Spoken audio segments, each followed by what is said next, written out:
اور اگر اس وقت ہم سب مسلمان جنا کے ساتھ جاتے، یہ احسان تو ہمارا حکومت کو ماننا چاہیے، تو پھر پاکستان لاہور تک نہیں لکھنؤ تک بنتا۔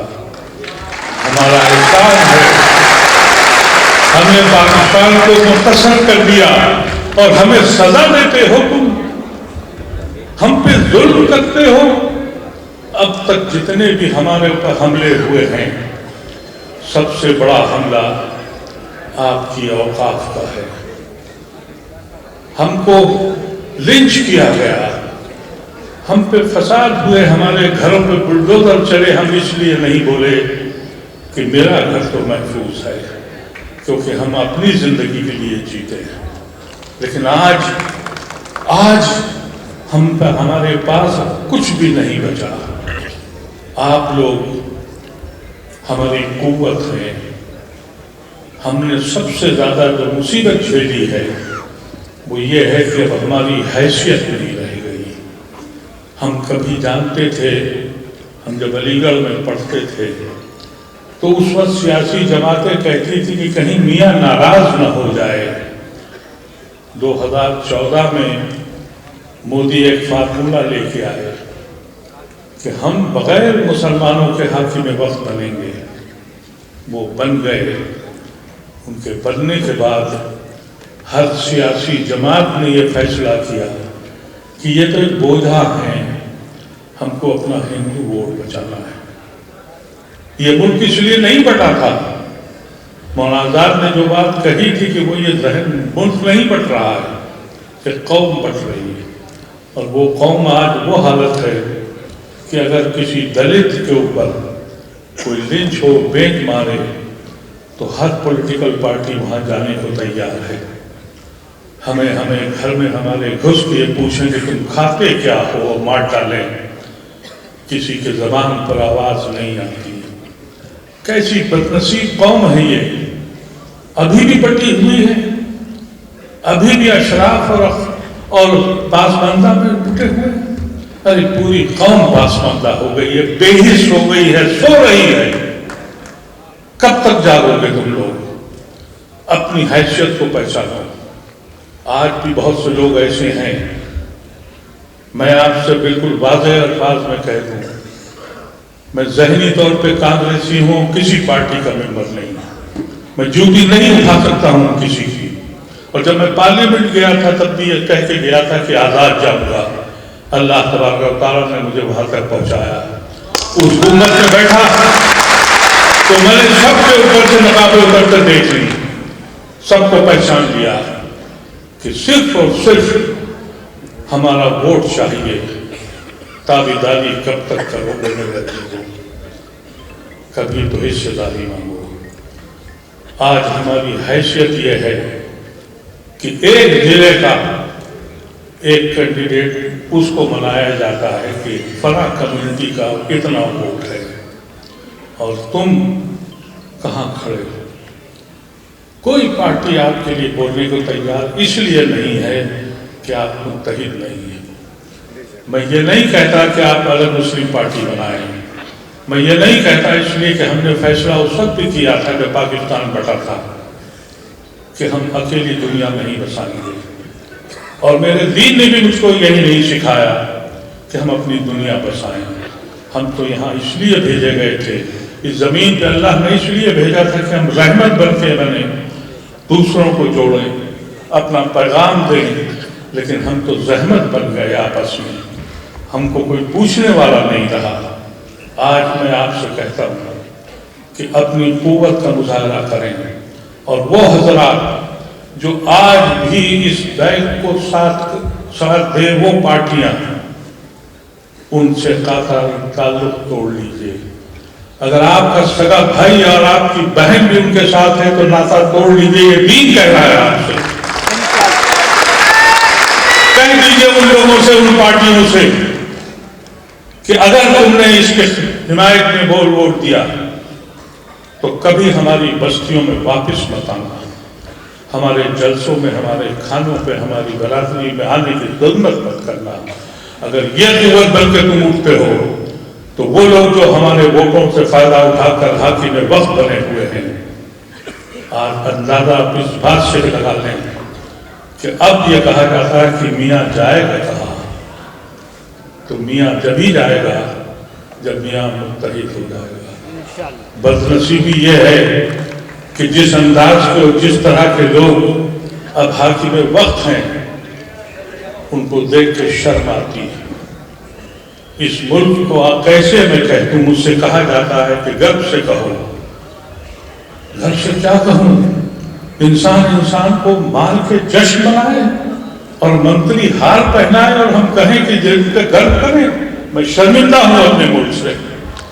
اس ملک میں کہتے ہیں بڑی ترقی ہوئی ہے، اگر چوراہوں پر بھیک مانگنے والے ہاتھ نہ ہوں اور لوگ مدد نہ کریں، ہزاروں لاکھوں لوگ روز بھوک سے مر جائیں گے، اور پھر بھی کہتے ہیں کہ ہم نے بڑی ترقی کر لی ہے۔ یہ بے شرم لوگ ہیں۔ دنیا میں نے ہر ملک سفر کیا ہے، دنیا کہاں سے کہاں پہنچ گئی ہے۔ اب فیکٹریاں بند ہو جائیں، کاروبار ختم ہو جائے، کسان مر جائے، بچوں کو نوکری نہ ملے، جشن اس بات کا ہے کہ میاں کو تو ٹھیک کر دیا۔ جب یہ فضا ہو جائے تو کیسے کوئی کہہ دے کہ ہم کو فخر ہے اپنے ملک پر؟ ہم شرمندہ ہیں اپنے ملک سے۔ ہم آج سے 3 دن پہلے ایک میٹنگ میں نے اپنے ہندو بھائیوں سے کہا کہ تم نے جو ہم پہ ظلم ہو رہا ہے، آپ کو یاد ہے چند سال پہلے ایک طوفان اسلام کے نام سے اٹھا تھا بغداد میں اور افغانستان میں، انسان کو انسان مار رہا تھا۔ ہندوستان کے ہر عالم دین نے اور ہر دانشور نے اور ہر سمجھدار آدمی نے کہا تھا یہ میرا دین نہیں ہے، ہمارا اس سے تعلق نہیں ہے۔ جرأت ہونی چاہیے میرے ہندو بھائیوں کو۔ میں نے ان سے کہا، ان کی محفل میں کہا، اگر آپ یہ جرأت نہیں رکھتے کہ یہ کہہ دیں کہ یہ ہندو مذہب نہیں ہے جو چلایا جا رہا ہے، تو یقینی طور پر ہندو مذہب آج ہم کہنے کو تیار ہو جائیں گے کہ آتنوادی مذہب ہے۔ اس لیے کہ نوراتریوں میں مجھے یاد ہے، نوراتری ایک ایسا مذہب ہے جہاں 9 دن تک وہ لوگ جس طرح سے ہم روزہ رکھتے ہیں وہ بھی احتیاط کرتے ہیں، اپنے کو پیوریفائی کرتے ہیں۔ اس مذہب کا حال یہ ہو گیا ہے کہ مسجد کے سامنے تلواریں لہراتے ہیں اور گردنیں کاٹتے ہیں اور جھنڈے اتارتے ہیں اور جے شری رام کرتے ہیں۔ یہ کس قسم کی فضا چلی ہے؟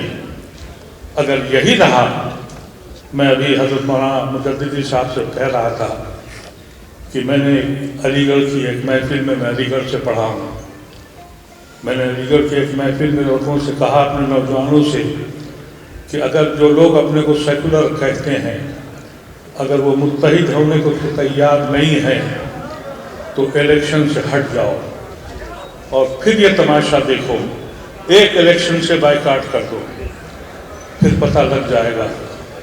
تو میرے علی گڑھ کے دوستوں نے یہ کہا کہ بھائی تم تو اب مرنے والے ہو، ہم کو کہہ رہے ہو کہ ہم پارلیمنٹ اور اسمبلی نہ جائیں، خود تو پارلیمنٹ تک ہو جائے۔ میں چپ ہو گیا، لیکن ایک ہندو دانشور کی بات سنی ہے، اس کا نام کلدیپ نیر تھا، مر گئے ہو۔ کلدیپ نیر نے مجھے فون کیا، کہا ایسی آواز کبھی مت نکالنا۔ میں نے کہا میں نے کیا کہا ہے؟ کہا نہیں، یہ اخبار میں چھپا اور ایک میگزین میں تمہارا بیان ہے، ایسی بیان مت کرنا، نہیں ہم 1000 سال پیچھے چلے جائیں گے۔ ٹھاکر پنڈت سے لڑے گا اور پنڈت دلت سے لڑے گا اور دلت سے لڑے گا، ہم تباہ ہو جائیں گے۔ تو ہم نے کہا یہی تو وجہ ہے کہ ہم آپ کو جوڑ رہے ہیں۔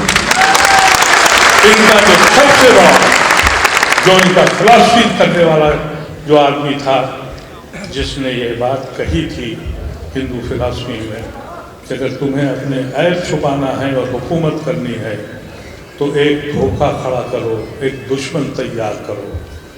آج بی جے پی نے اور ان کی ساحلوں نے ایک دشمن تیار کر دیا اور وہ دشمن مسلمان ہے۔ اس ملک کی جتنی ناکامیاں میں، جتنی بدنامیاں، جتنی ناکام ہیں، وہ سب کا ذمہ دار مسلمان کو قرار دیا جاتا ہے۔ ایک وقت یہ بھی آئے گا، اور میں نے مضمون میں لکھا تھا کہ اگر یہی کیفیت رہی اور ہم اسی طرح سے بٹتے رہے اور ٹکٹ کے لیے اور الیکشن کے لیے جس کو ہم جشن سمجھتے ہیں کسی نہ کسی صورت سے الیکشن لڑ لیا جائے، اور وہاں ہم کہاں کھڑے ہو گئے۔ تو میں نے کہا تھا کہ ایک وقت آئے گا، میں رہوں یا نہ رہوں، ایک فیصلہ کرنا پڑے گا، ہم کو بتانا پڑے گا کہ یہ ملک جمہوری ملک نہیں ہے۔ ہم دیکھتے ہیں، جاؤ دیکھو کتنے آپ یادو کرے گا، کرمی کرے گا، پنڈت کرے گا، میاں تو ہوں گے نہیں بیچ میں، پھر روزی روٹی پہ حساب کتاب ہوگا۔ اللہ نے ہم کو عقل دی ہے، ہم کو سوچ دی ہے۔ جو قومیں اپنے مستقبل کا خاکہ نہیں بناتی، وہ زمین کی اس سطح پہ کھڑی ہو جاتی ہیں جہاں ہم کھڑے ہیں۔ ہم ماضی میں زندہ ہیں، ہم ماضی کی باتیں کرتے ہیں، ہمیں سوچنا پڑے گا۔ اور یقین کریے کہ اگر یہ بل پاس ہو گیا، ہم پرسوں، اللہ کا بڑا کرم ہے کہ ہم نے علی گڑھ کا مقدمہ جیت لیا۔ سن 66 میں جب میں علی گڑھ یونیورسٹی یونین کا صدر تھا، اس وقت میری یونیورسٹی کو چھینا گیا تھا۔ آج 57 سال کے بعد مجھے امید نہیں تھی کہ میں اپنی زندگی میں اپنی درسگاہ کو واپس دلا لوں گا۔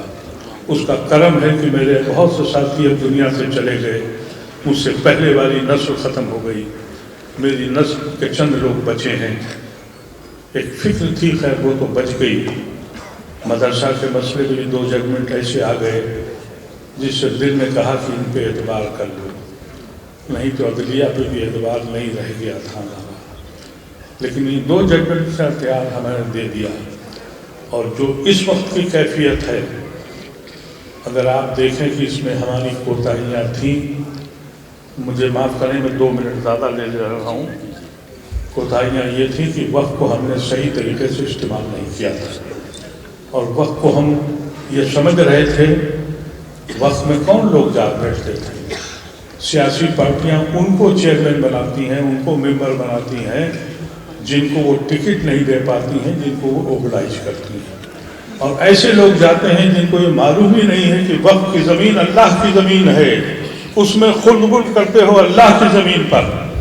اس خلد کے لیے 2013 میں اس وقت پارلیمنٹ میں تھا، اور یہ ایکٹ بنایا گیا۔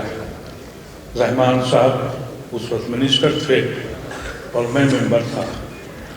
ہم نے 6 مہینے تک سارے علماء کرام سے، جتنے بھی اسٹیک ہولڈر تھے، سب سے بات چیت کر کے ایک مضبوط وقت بل بنایا۔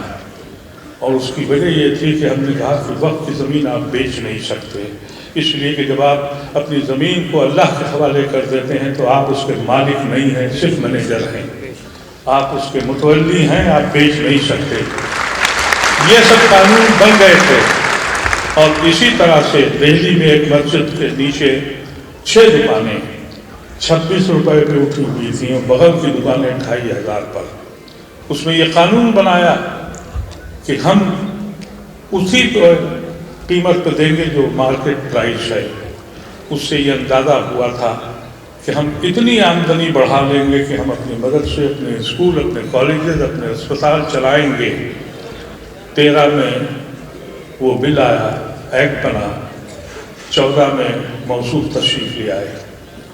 اور ان کو ذہن میں صرف ایک بات تھی کہ ہم کسی نہ کسی صورت سے وہ زمین، اگر مسلمان جاگ گیا اور اپنے وقت کی زمینوں کو قاعدے سے استعمال کرنے لگا تو یہ بھیک مانگنے والے نہیں، بھیک دینے والے ہو جائیں گے۔ ہم نے کوتاہی کی، اور اس کا نتیجہ یہ ہوا کہ انہوں نے کہا کہ وقت کی زمینوں کو لے لو۔ اسی طرح سے مائنارٹی منسٹری میں ایک منازعات فاؤنڈیشن، جس میں 25,000 بچوں کو اسکالرشپ دیا جاتا تھا، ہائی اسکول اور ہائی اسکول سے اوپر، اس سرکار نے اس کو بھی بند کر دیا۔ میں اس کا مقدمہ سپریم کورٹ تک لڑ رہا ہوں، اس لیے ہمیں احساس ہی نہیں ہے۔ اللہ نے ہم سے یہ حکم کیا تھا اس قوم کے ساتھ کہ علم حاصل کرو، ہم بھول گئے، ہم نے کام ہی نہیں کیا۔ اس کے نقل میں بھی ہم لوگ لڑ رہے ہیں۔ ہمارے پیچھے اگر کوئی ہم اس لیے ہماری حیثیت نہیں ہے کہ محمد ادیب کو کئی لوگ جانتے ہیں. مسلمانوں نے ایک طریقہ بنا دیا ہے، اپنوں کی ٹانگ کھینچتے ہیں. اللہ کے واسطے ٹانگ کھینچنا بند کر دیجئے، ہاتھ پکڑنا سیکھ لیجئے اور ہاتھ پکڑیے.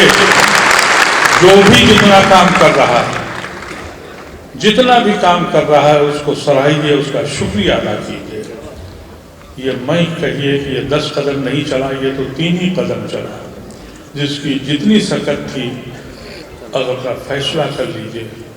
اور ایک بات اپنے ذہن میں یاد رکھیے گا، جو قومیں اور جس قوم کے لوگ صرف اپنی ذات کے لیے زندہ ہیں، مولانا آزاد کے بغور وہ مرداؤں کی لاش میں ایک لاش کا اضافہ اور کر دیتے ہیں. ہم صرف اپنے لیے جیتے. اور میں بہت دنوں کے بعد جاگا، زندگی اپنی پوری کی. پھر یہ خوف آیا کہ جب اللہ کے سامنے جاؤں گا تو ضرور پوچھا جائے گا کہ تم کو علم دیا، دولت دی، حیثیت دی، تم نے ملت کے لیے کیا کام کیا. اب اس حالت میں راتوں رات نیند نہیں آتی کہ میں کیوں غافل رہا اپنی زندگی میں، اور کیوں نہیں میں نے فکر کی اس رب کی جس نے مجھے سب کچھ دیا. میں اپنی زندگی بناتا رہا. سب نوجوانوں سے کہنا چاہتا ہوں، زندگی بننی ہے تو بناؤ، لیکن اس کا فرض تمہارے اوپر یہ ہے کہ اپنی ملت کا مطلب صرف یہ نہیں کہ صرف مسلمانوں کو دیکھو، ان کے بیچ میں بھی جا کے بیٹھو. بتاؤ، میرے بہت سے ہندو ساتھی، حضرت مولانا علی میاں رحمۃ اللہ علیہ سے میں بیٹھا تھا، انہوں نے مجھ سے کہا ہندوؤں کے بیچ میں بیٹھا کرو، اور مجھے ثبوت ملا اس کا. بہت سے ایسے ہندو بھائی ایسے ملے، جب بہت متاثر ہو گئے تو کہا مسلمان نہیں لگتے ہیں، یعنی میں کوئی کرمنل نہیں لگ رہا. یعنی یہ فضا ایک ذہن بنا دیا ہے.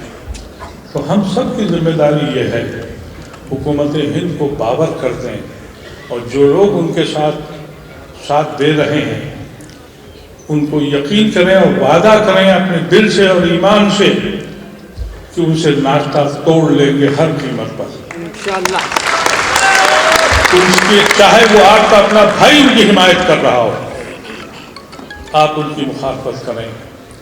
اور اگر آپ کمزور پڑ گئے، یہ آخری امتحان ہے، تو پھر اس ملک میں جس طرح سے کہانی غازہ کی لکھی جا رہی ہے، جس طرح کی کہانی میانمار میں لکھی گئی، اسی طرح کی کہانی اس ملک میں بھی لکھی جائے گی. ان الفاظ کے ساتھ میں منتظمین کا مشکور و ممنون ہوں کہ مجھ کو بلایا اور آپ نے سنا. لیکن ایک وعدہ کر کے آپ جائیں، حوصلہ نہ ہاریں، اللہ ہمارے ساتھ ہے. ایک دکھ ہو جائے اور باور کر دیں حاکم وقت کو، اور لکھنے والے لکھ لیں اور دکھانے والے دیکھ لیں کہ یہ قوم ابھی سوئی ہوئی ہے، مری نہیں ہے. ہم جاگ رہے ہیں اور ہمیں جاگنا پڑے گا. وآخر دعوانا الحمدللہ رب العالمین.